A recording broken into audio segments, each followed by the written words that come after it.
Okay, hey there guys, so in today's video, it's going to be GT40 against TCN again, from like, whatever, it's like first week of the war, first war week, second war week, we faced TCN. Same thing goes for this war, you boost big against TCN because they're a blubbery alliance, they're gonna always have big boosts going, every advantage going for them like that, so you have to take it serious. This war was a bit funny for me to take, I had to like fight in some bathrooms and stuff, which I don't normally do, but I was like out all day. So this is the path 3, which this node, it's just the shock node. That's all it is. If you hit them 10 times, they get an armor. The armor gives you shock. Doom has 2 advantages against this node, 1 being shock immune, just completely nullifying the node. 2, he nullifies and has Mystic Dispersion for the armors itself. So I was able to take advantage of the armors for myself, making it fairly good for me. I did pretty well at the start of the fight there to trigger the 10th hit of my combo during or right after the high ground trigger, but because of the shocks right there it got a little bit out of hand. The re-parry was a little bit unfortunate, but I get the SP3 going. I removed the 1 charge of high ground, so the fight is pretty locked in. Lost 5% HP already through high ground, but having 95% health is more than enough, and I had on that 25% SP3 boost just in case if she got off her SP3, so I should be fine even if she does. I'm keeping the high ground pretty under control now because of how many hits Doom gets off in such a short amount of time with his specials, right? It's 4 hits on the SP1, it's 5 hits I think on the SP3, it's 5 hits on the SP2. So you're just able to get the hits out really quickly and keep high ground very under control. And that fight went pretty quick. It's nothing too crazy. She just has a bit of energy resist, but that's why I boosted, right? Now I'm going to use the potion. Just want to get him up a bit more HP. High ground doesn't really make the fights too hard, it just adds a little bit of damage to yourself.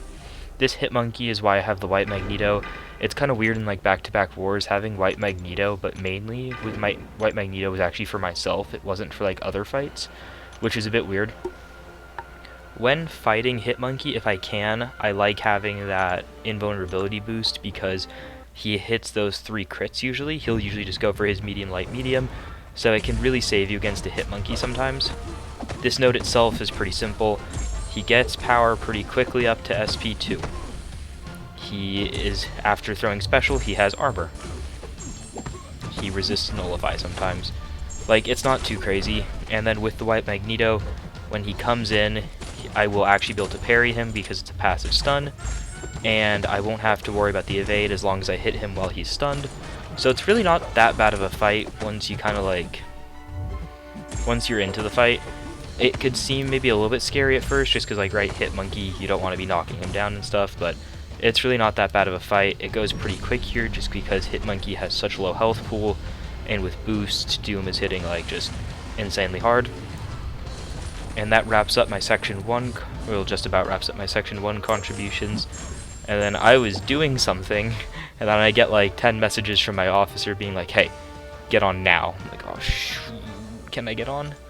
So I was able to find like a minute, and I turned on half suicides for this, so I put on my regen boost.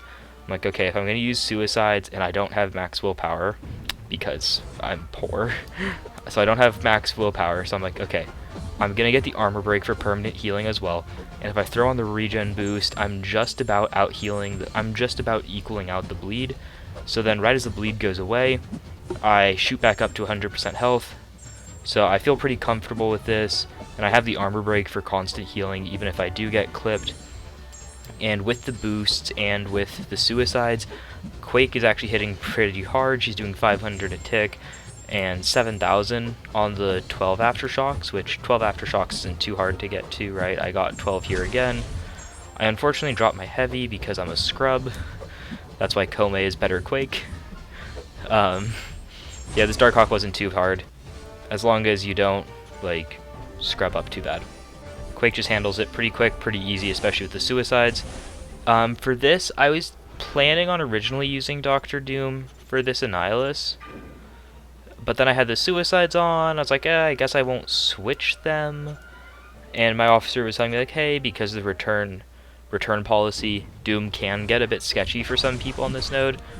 And I don't remember exactly what happened there. I think it was something like I thought his hit was going to connect, but he whiffed the hit, so I released my heavy, and then his next hit me during my heavy's animation.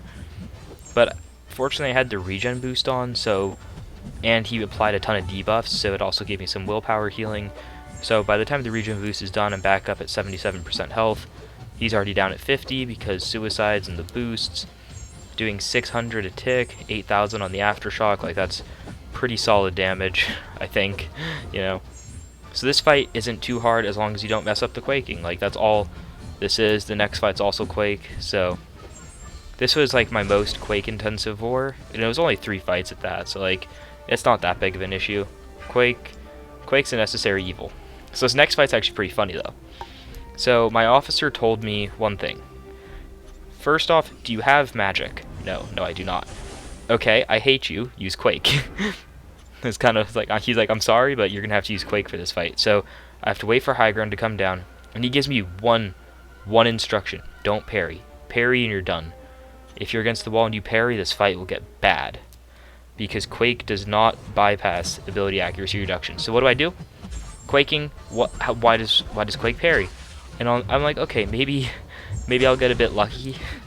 Nope, I did not get lucky. So I use a special, giving myself recoil, but I push her back, and I'm like, okay, just restart the fight.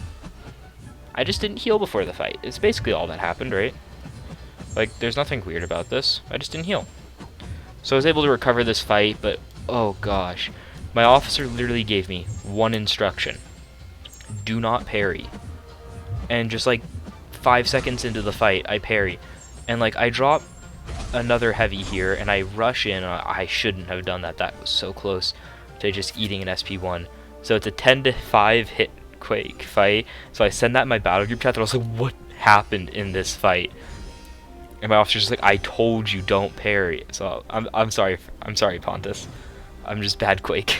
That's all it is. So that was where the TCN score was. We had I actually don't think our deaths were even that early. It wasn't a very close war, I guess, right? 6 deaths separation. It's, you know, TCN's had a pretty good season. Like, 8 deaths is not a bad war. But we just played really well. We gave up only 2 deaths. BG1 went for the perfect, I think it was this war. So that's always really great. BG just played absolutely amazing this war. Always love to see it from him. I know my BG is just absolutely insane. Ton of insane players in there.